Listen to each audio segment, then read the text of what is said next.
اللہ تعالیٰ کا لاکھ لاکھ شکر ہے کہ جس نے ہمیں مسلمان پیدا کیا. اس نعمت کی بدولت ہمیں بچپن سے یہ معلوم ہوا کہ ہم کہاں سے آئے ہیں اور ہمیں مرنے کے بعد کہاں جانا ہے اور ہماری یہ زندگی کس مقصد کے لیے ہے. اللہ سبحانہ و تعالیٰ قرآن پاک میں فرماتے ہیں خلق الموت والحیات لیبلوکم ایکم احسن عملا، کہ اس نے موت اور زندگی کو بنایا کہ تمہیں آزما کر دیکھے تم میں اچھے کام کون کرتا ہے. ہم میں سے ہر ایک کے لیے یہ زندگی ایک امتحان ہے. ہم سب سے یہ دیکھا جا رہا ہے کہ ہم کیسے عمل کرتے ہیں.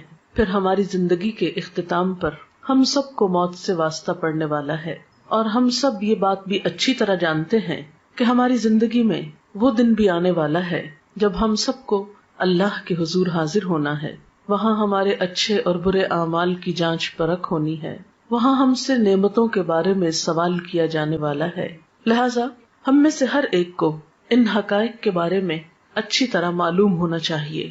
آج کی اس شام جس موضوع پر ہم گفتگو کرنے والے ہیں وہ ہے موت کے بعد کیا ہوتا ہے، اور پھر موت کے بعد کیا چیز ہمیں فائدہ دیتی ہے. تو گویا آج کی گفتگو 2 حصوں پر مشتمل ہے. ایک تو بذات خود موت اور اس کے بعد ہونے والے مرحلوں سے متعلق ہے، اور دوسری کہ مرنے کے بعد پھر وہ کون سی چیزیں ہیں جن سے ہم سب کو فائدہ پہنچ سکتا ہے. موت کے بارے میں گفتگو کرنا کوئی بہت خوشگوار بات نہیں، لیکن ہم سب جانتے ہیں کہ یہ ایک بہت بڑی حقیقت ہے جس سے کوئی بھی فرار حاصل کر نہیں سکتا.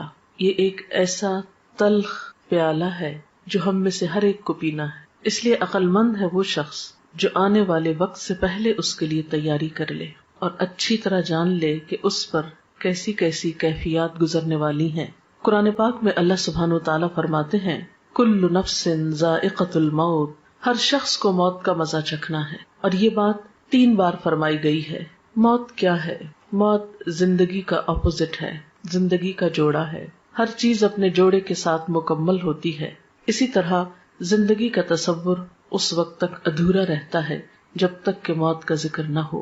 انسانی تخلیق کے بارے میں اللہ سبحانہ وتعالیٰ نے فرمایا وَكُنْتُمْ أَمْوَاتًا فَأَحْيَاكُمْ ثُمَّ يُمِيتُكُمْ ثُمَّ يُحْيِيكُمْ ثُمَّ إِلَيْهِ تُرْجَعُونَ.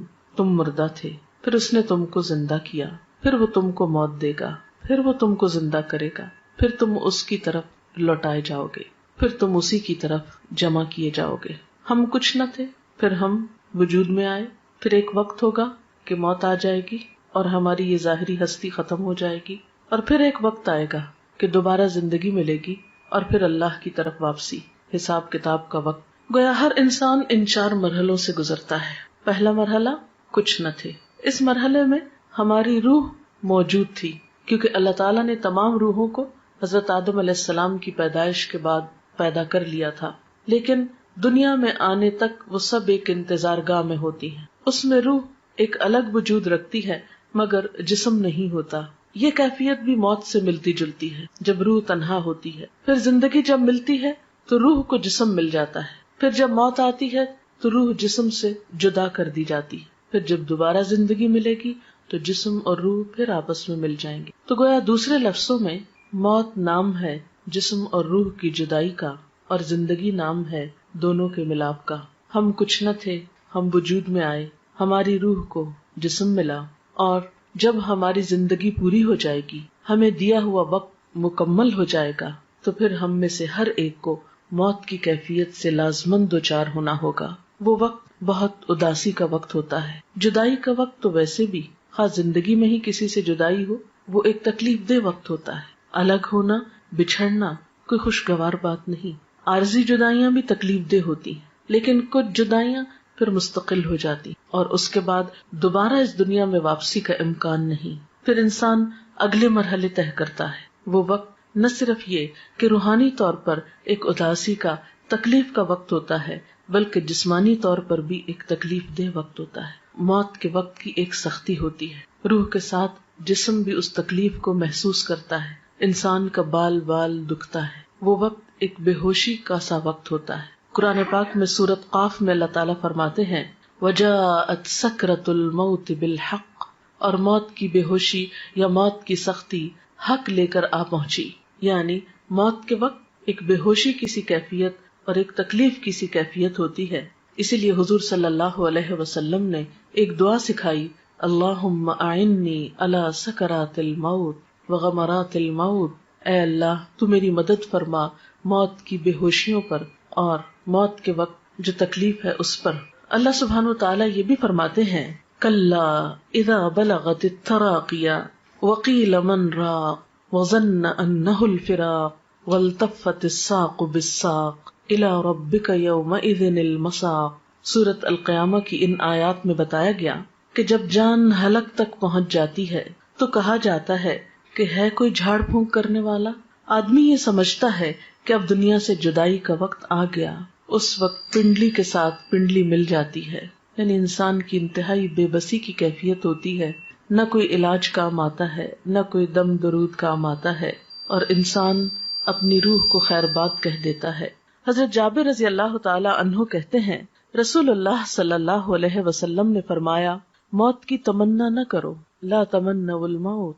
جان کنی کی تکلیف بڑی شدید ہے، اور یہ نیک بختی کی علامت ہے کہ اللہ کسی بندے کی عمر لمبی کر دے اور اسے توبہ کی توفیق عطا فرما دے. موت کے بعد جسم ہوتے وہ قبر میں ہوتی ہے، اور روح جو ہوتی علیین سجین میں ہوتی ہے. نیک لوگوں کی روح علیین میں ہوتی ہے جو بلند جگہ ہے، اور بدترین لوگوں کی روح سجین میں ہوتی ہے جو قید خانہ ہے، اور وہاں ان کے ساتھ جو بھی معاملہ ہوتا ہے جزا یا سزا کا.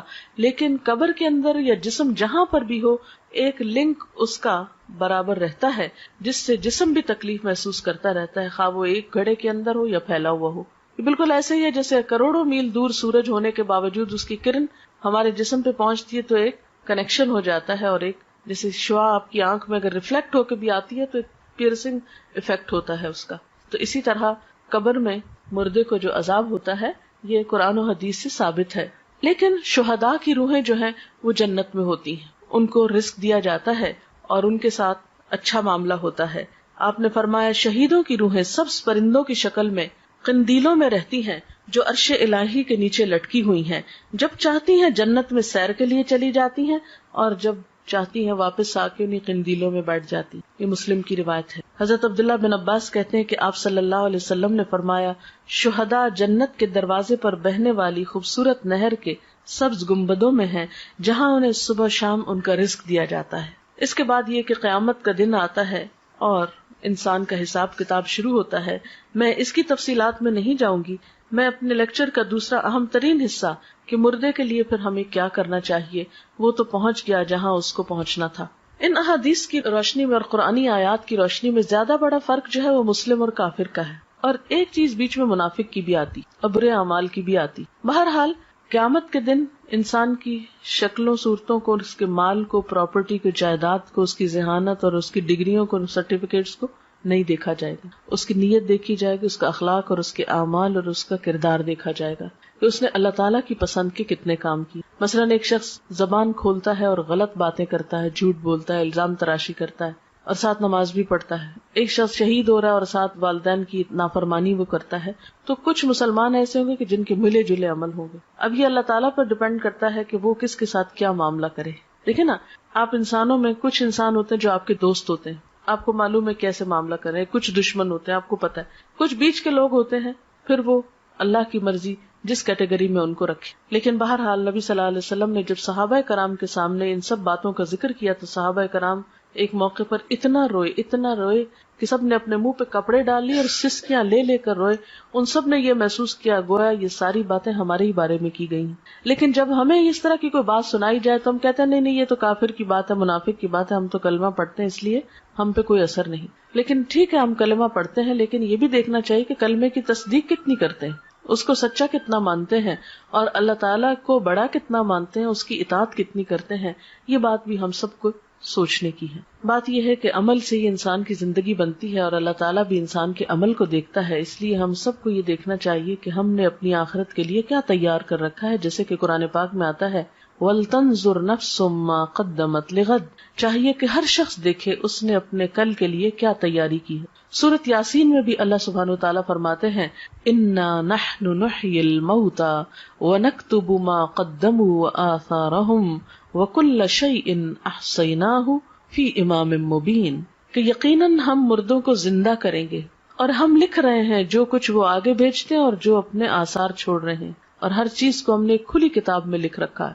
تو گویا ہر انسان کا نامہ اعمال دو چیزوں پر مشتمل ہے، ایک وہ جو اپنی زندگی میں کام کرتا ہے اچھے یا برے، دوسرے وہ جو اس کے بعد اس کے نام پر یا اس کو دیکھ کر لوگ کرتے ہیں. مثلاً اس کے جتنے بھی آثار ہیں، آثار سے مراد نشانیاں ہوتی ہیں، اثر کی جمع ہے. بچے اس کی نشانیاں ہیں، یا اس کا علم اس کی ایک نشانی یا علامت ہے، یا اور اس کے کچھ اچھے اعمال. ایسے اعمال کا اس کو بعد میں بھی بونس ملتا رہتا ہے، اجر ملتا رہتا ہے، لیکن نئے عمل کرنے کا وقت ختم ہو جاتا ہے. اس لیے ہم دیکھتے ہیں کہ نبی صلی اللہ علیہ وسلم نے فرمایا مرنے کے بعد انسان کے اعمال کا سلسلہ منقطع ہو جاتا ہے سوائے تین چیزوں کے جن کا ثواب میت کو پہنچتا رہتا ہے. نمبر 1 صدقہ جاریہ کرنا، نمبر 2 لوگوں کو فائدہ دینے والا علم، نمبر 3 نیک اولاد جو میت کے لیے دعا کرتی ہے. تو گویا انسان کے آثار میں تین چیزیں ہیں. ایک تو یہ کہ زندگی میں انسان ایسی جگہ اپنے ہاتھ سے پیسہ لگا جائے کہ جس سے لوگوں کو فائدہ پہنچے، جیسے کوئی کنواں کھدوا دیا، یا کوئی اسکول بنوایا، کوئی ہاسپٹل بنوایا، یا کوئی اور اچھا کام کیا. دوسرا یہ کہ کسی کو کوئی تعلیم دے جائے، کچھ سکھا جائے، کوئی اچھی بات بتا جائے اور وہ اس پر عمل کرے. اور تیسری یہ کہ نیک اولاد جو اچھی تربیت والدین کرتے ہیں تو اس پر جو کچھ وہ نیک اولاد کام کرے گی وہ والدین کے لیے اجر و ثواب کا باعث ہوگی. حضرت انس کہتے ہیں کہ میں نے نبی صلی اللہ علیہ وسلم سے سنا، آپ فرماتے ہیں دوست تین قسم کے ہوتے ہیں، یعنی فرینڈز کی تین قسمیں. ایک دوست تم سے کہتا ہے میں تمہارے ساتھ رہوں گا یہاں تک کہ تم قبر میں پہنچ جاؤ. ایسا آدمی جب قبر میں پہنچتا ہے تو وہ دوست اس کا ساتھ چھوڑ دیتا ہے. دوسرا دوست وہ تم سے کہتا ہے تمہارا بس اتنا حصہ ہے جتنا تم نے غریبوں کو دیا، اور جو کچھ تم نے نہیں دیا اپنے پاس رکھا وہ تمہارا نہیں. اس دوست کا نام مال ہے. یعنی ایک انسانی دوست ہے جو زندگی میں ساتھ دیتا ہے، مرنے پہ ساتھ چھوڑ جاتا ہے. دوسرا مال ہے جو اگر تو اچھے کاموں میں لگا دیا جائے، دوسروں پہ خرچ کیا جائے تو بعد میں بھی کام آئے گا، اور اگر صرف اپنی ذات پر خرچ کر دیا اور اپنی خواہشات کے پورا کرنے پر تو اس سے کیا ہوگا، وہ بعد میں کام نہیں آئے گا. اور تیسرا دوست تم سے کہتا ہے کہ میں تمہارے ساتھ رہوں گا اس جگہ بھی جہاں تم داخل ہوگے، اس جگہ بھی جہاں سے تم نکل کر جاؤ گے، یعنی قبر. اس کا نام عمل ہے. آدمی حیران ہو کر عمل سے کہے گا بخدا ان تینوں طرح کے دوستوں میں سے تم میں حقیر اور معمولی چیز سمجھتا تھا اور یہ میری بھول تھی. میں نے رشتہ داروں کے لیے، دوستوں کے لیے سب کچھ کیا، کوئی کام نہیں آیا، صرف عمل ہی ساتھ رہا. تو گویا ایک دوست انسان ہے، دوسرا مال ہے، اور تیسرا عمل ہے. انسان انسانی دوستوں کو بہت اہمیت دیتا ہے، مال کو بھی بہت چاہتا ہے، لیکن کام کرنا پسند نہیں کرتا جبکہ ساتھ اسی کو دینا ہے. حضرت ابو ہریرہ سے روایت ہے نبی صلی اللہ علیہ وسلم نے فرمایا بے شک مومن کے ان کاموں اور نیکیوں میں سے جن کا ثواب اسے مرنے کے بعد بھی پہنچتا رہے گا یہ چیزیں ہیں. یعنی اپنی زندگی میں انسان ایسے کام کر جائے جس کا اجر و ثواب اس کو مرنے کے بعد ملے. تو آپ صلی اللہ علیہ وسلم نے اب وہ کام بتائے ہیں. اب یہ حدیث ہم سب کے لیے کہ وہ کون سے کام ہے جو آج ہم کریں تو ہمیں قبر میں بھی اس کا پروفٹ ملتا رہے گا، اس کا فائدہ ملتا رہے گا، کیونکہ عمل ہی ساتھ جائے گا نا. وہ کون سے ہیں؟ نمبر 1 وہ علم جس کو اس نے سیکھ کر پھیلایا، یعنی خود بھی سیکھا اور دوسروں کو بھی سکھایا یا پھیلایا. نمبر 2 نیک اولاد جو اپنے بعد چھوڑ گیا، کیونکہ وہ بھی جو کچھ کرے گی انسان کی کوشش ہوتی ہے نا اس میں شامل، کیونکہ اولاد کو سکھاتا ہے انسان طالب علموں کی طرح تربیت کرتا ہے، تو جو وہ کرے گی وہ بھی ثواب ملے گا اس. نمبر 3 قرآن مجید جس کا وہ دوسرے کو وارث بنا گیا، یعنی اس کے اپنا تھا جس سے پڑھتا تھا کرتا تھا، پھر وہ کسی کو دے گیا اور کوئی اور اس کو پڑھ رہا ہے. نمبر 4 مسجد جو وہ تعمیر کر گیا. نمبر 5 مسافروں کے ٹھہرنے کے لیے گھر بنا گیا، یہ کوئی ہاسٹل بھی ہو سکتا ہے، کوئی مسافر خانہ سرائے، کچھ بھی ہو سکتا ہے. نمبر 6 نہر جاری کر گیا، یعنی پانی کا انتظام کر گیا. نمبر 7 صدقہ خیرات جو وہ اپنے مال میں سے اپنی تندرستی اور زندگی کی حالت میں نکال کے گیا، یعنی کہ مرتے وقت یہ فلاں کو دے دو فلاں کو، وہ تو پھر ہو گیا اوروں کا. ان چیزوں کا اس کو مرنے کے بعد بھی ثواب پہنچتا رہے گا. یعنی یہ وہ اعمال ہے کہ جو مرنے کے بعد بھی انسان کے کام آتے ہیں. حضرت ابو ہریرہ سے روایت ہے سعد بن عبادہ کی والدہ فوت ہو گئی تو سعد نے کہا اے اللہ کے رسول صلی اللہ علیہ وسلم میری ماں فوت ہو گئی ہے، کیا میں اس کی طرف سے خیرات کر سکتا ہوں؟ آپ نے فرمایا ہاں. عرض کی کون سی خیرات بہتر رہے گی؟ فرمایا پانی پینے کا انتظام، یعنی دوسروں کو پانی پلانے کا انتظام کرو. تو مرنے والے کے لیے یہ نیکی بھی باعث ثواب ہے، خواہ انسان اپنی زندگی میں خود کر جائے یا اس کے بعد اس کی اولاد کرے یا وارث کرے. پھر علم کے بارے میں آپ صلی اللہ علیہ وسلم نے فرمایا بے علموں کو علم سکھانا صدقہ ہے. حصول علم کے راستے پہ چلنے والے کے لیے اللہ تعالیٰ جنت کا راستہ آسان کر دیتے ہیں. یعنی علم جو ہے انسان کے لیے بہترین صدقہ جاریہ ہے. انسان اگر سیکھتا ہے، سکھاتا ہے، کوئی کتاب لکھتا ہے، کوئی مضمون لکھتا ہے، کوئی کسی کو تعلیم دیتا ہے، کسی طالب علم کی فیس دیتا ہے، کوئی اسکول بنوا دیتا ہے، کوئی مدرسہ بنواتا ہے، کچھ بھی جو علم کی ایکٹیویٹی یا ترقی کے لیے، اور آج کا دور جیسے کمپیوٹر اور انٹرنیٹ کا دور ہے یا اور وسائل، تو کوئی بھی ایسا آلہ یا چیز خریدنا یا تیار کرنا یا ایجاد کرنا، وہ سب اس میں شامل ہے جس سے خیر کی بات عام ہو سکے. پھر نیک اولاد، یعنی انسان کی زندگی میں بہت چانس ہے کہ اپنے بچوں کی، اور خصوصاً آپ مائیں ہیں جن کے پاس بچوں کو وقت زیادہ ملتا ہے رہنے کا، ان کی اچھی تربیت کرے. آپ نے فرمایا سب سے پاکیزہ کھانا جو تم کھاتے ہو اپنے ہاتھ کی کمائی سے ہے، اور تمہاری اولاد بھی تمہاری کمائی میں شامل ہے. یعنی گویا اولاد کو قرآن و سنت کا علم دینا، اچھی تمیز، اخلاق، ادب سکھانا جو ہے اجر و ثواب کا باعث ہے. ایک اور چیز جو میت کو فائدہ دیتی ہے وہ دعا ہے. ایک مسلمان جب اپنے بھائی کی عدم موجودگی میں دعا کرتا ہے تو وہ قبول ہوتی ہے، اور اس آدمی کے پاس ایک نگران فرشتہ ہوتا ہے جو کہتا ہے کہ جو دعا تم اپنے بھائی کے لیے کر رہے ہو وہی تم کو بھی ملے. پھر اسی طرح ایک حدیث میں آتا ہے کہ قبر میں میت کی مثال ڈوبنے والے اور فریاد کرنے والے کی طرح ہوتی ہے، جو اپنے ماں باپ یا بہن بھائی یا کسی دوست کی دعا کا منتظر رہتا ہے، اور جب وہ اسے پہنچتی ہے تو دنیا کی ہر چیز سے زیادہ پیاری اس کو وہ دعا ہوتی ہے جو دوستوں کی طرف سے اس کو ملتی ہے یا اولاد کی طرف سے. آپ صلی اللہ علیہ وسلم نے فرمایا بے شک اللہ تعالیٰ اہل دنیا کی دعا سے اہل قبور کو پہاڑوں کے برابر اجر عطا کرتا ہے. یعنی ہماری دعائیں مردوں کے حق میں کیسے ثابت ہوتی ہیں؟ جیسے پہاڑ جتنا تحفہ، جو معمولی چیز نہیں ہے کسی مرنے والے کے لیے دعا کرنا. مردوں کے لیے زندوں کی طرف سے بہترین تحفہ ان کے لیے استغفار کرنا، یعنی ان کی بخشش کی دعا کرنا. اور وہ دعا کیا ہے؟ اللہم اغفر لہ وارحمہ وعافہ واعف عنہ واکرم نزلہ ووسع مدخلہ واغسلہ بالماء والثلج والبرد ونقہ من الخطایا کما ينقى الثوب الابيض من الدنس اللهم ابدله دارا خيرا من داره واهلا خيرا من اهله وزوجا خيرا من زوجه اللهم ادخله الجنة واعذه من عذاب القبر ومن عذاب النار. تو یہ مسنون دعا ہے جو آپ صلی اللہ علیہ وسلم مردے کے لیے پڑھتے تھے. ہم سب کو بھی اپنے والدین کے لیے اور دیگر رشتہ داروں کے لیے یا دوستوں کے لیے جو دنیا سے چلے جائیں یہی دعا کرنی چاہیے. ہم سب کے پاس جو وقت ہے، صحت ہے، جوانی ہے، یہ ساری نعمتیں ایسی ہیں کہ جن کے بارے میں ہم سے سوال کیا جائے گا، حساب ہوگا. تو بات یہ ہے کہ ہمیں دو کام کرنے ہیں. ایک تو یہ کہ اپنے لیے ایسے کام کرنے ہیں جو ہمارے مرنے کے بعد ہمارے اپنے لیے صدقہ جاریہ بنے. دوسرے وہ کام ہیں جو ہمیں اپنے عزیز دوستوں، رشتہ داروں، والدین اور دیگر اقرباء کے لیے کرنے ہیں اگر وہ دنیا سے چلے جائیں، کیونکہ وہ اب اپنے لیے خود کچھ نہیں کر سکتے، وہ اب آپ کی دعاؤں کے محتاج ہو گئے. تو سب سے پہلی بہترین چیز جو کرنی ہے آپ کو وہ دعا کرنی. نمبر 2 یہ کہ ان کے لیے صدقہ خیرات کرنا ہے، اور خاص طور پر اگر وہ کوئی قرضہ چھوڑ گئے تو پہلے اس کو ادا کریں، ان کی وراثت تقسیم کرنے میں مدد کریں اہل خاندان کی. تیسری چیز، اگر ان کے روزے چھوٹ گئے ہیں تو اس کو ادا کریں، چاہے خود رکھیں یا اس کا کفارہ دیں. اور چوتھی چیز یہ کہ ان کے لیے صدقہ خیرات کا اہتمام، جیسے کنویں کھدوانے کی شکل میں یا پانی پلانے کی شکل میں یا اور کسی بھی طریقے سے. تو دعا، قرضوں کی ادائیگی، علم کا پھیلانا، یہ تمام چیزیں جو ہیں یہ میت کو فائدہ دیتی ہیں. وآخر دعوانا ان الحمدللہ رب العالمین. اب اگر آپ کے پاس کوئی سوال ہے تو آپ وہ کر سکتے ہیں. میں نے اسی لیے ذرا سا پہلے چھوڑا ہے کہ دعا کا بھی وقت مل جائے، اور اگر کوئی بات آپ کے ذہن میں ہو جو اس لیکچر سے واضح نہیں ہوئی تو اس سے آپ کو فائدہ ہو جائے. شرک کا مطلب ہوتا ہے کسی کو شریک کرنا.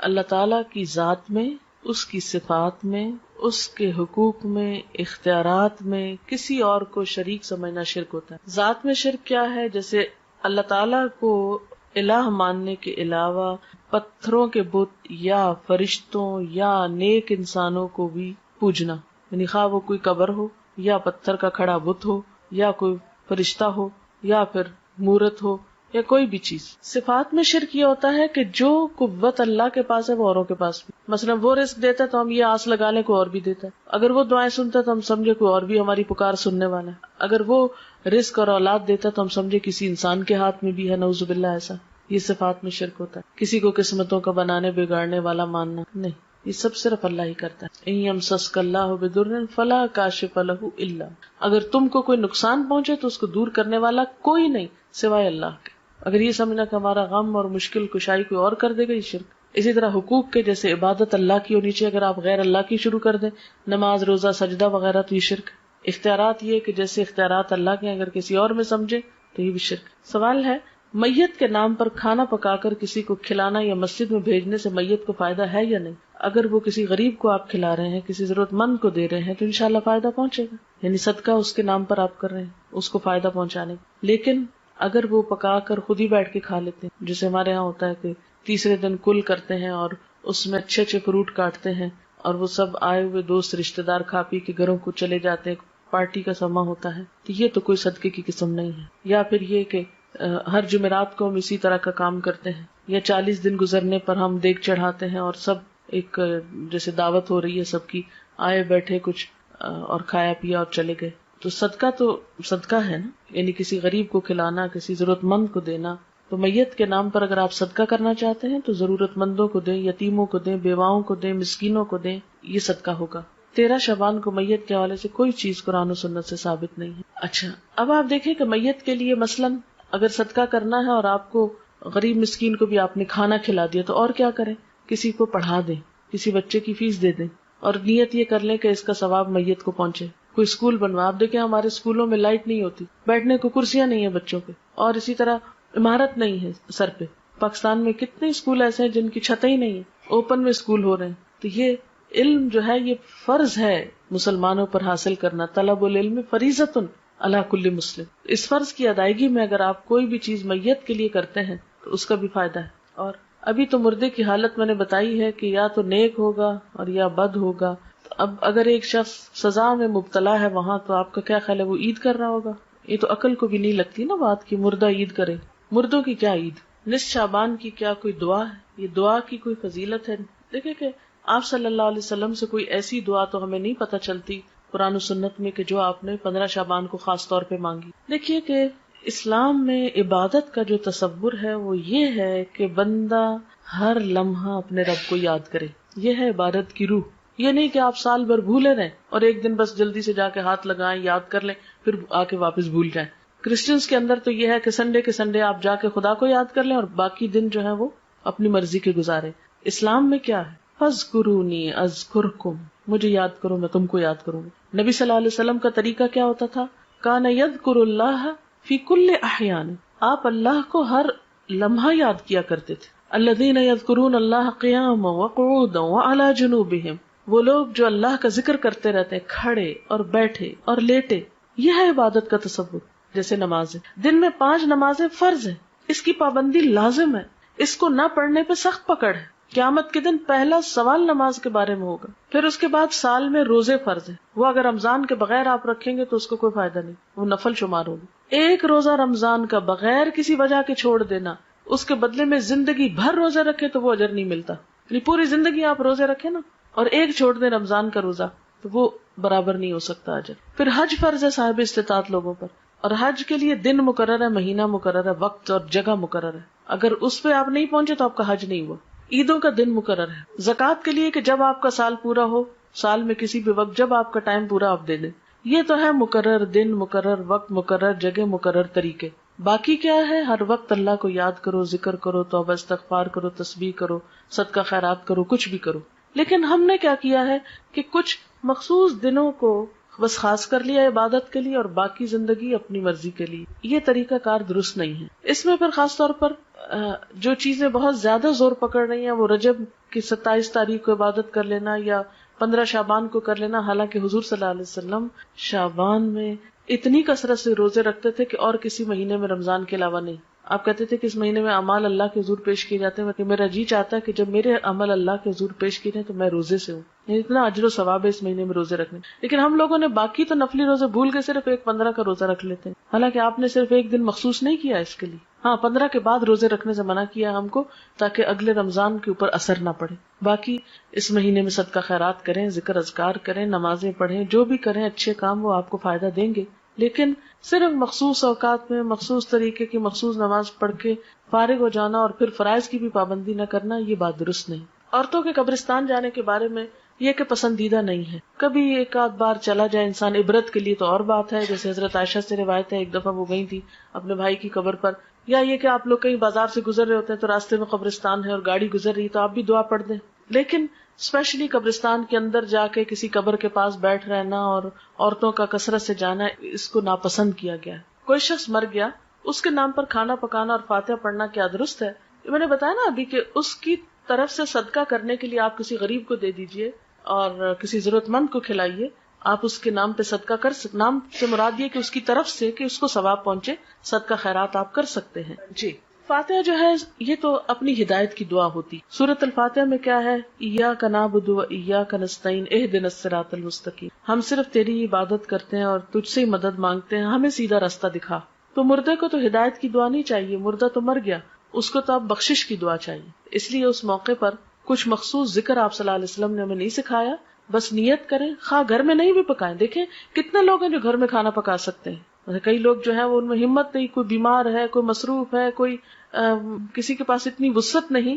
تو آپ بے شک راشن دے دیں، آپ پیسہ دے دیں، آپ کسی بھی طرح کسی کی مدد کر دیں. ضروری نہیں کہ پکا کے سامنے رکھ کے پڑھ کے پھر دیں.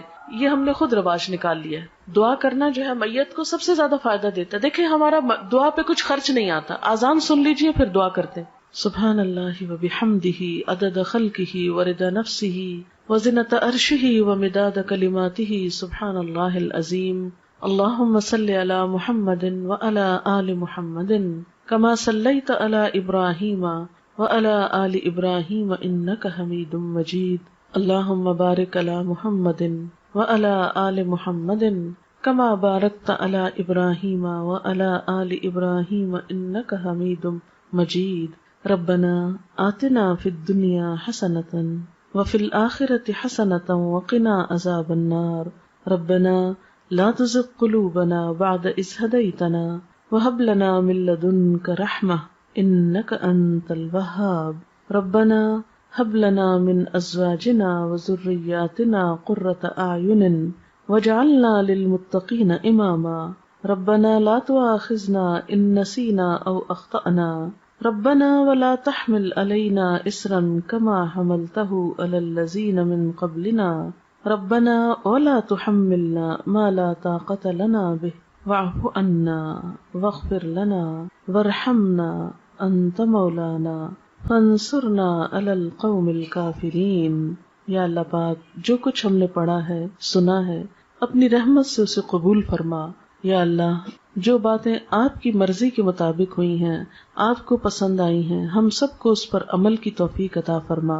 اگر کوئی بات بھولے سے زبان سے ایسی نکلی ہے جو آپ کو پسند نہیں آئی تو ہم سب کو اس سے دور کر دے.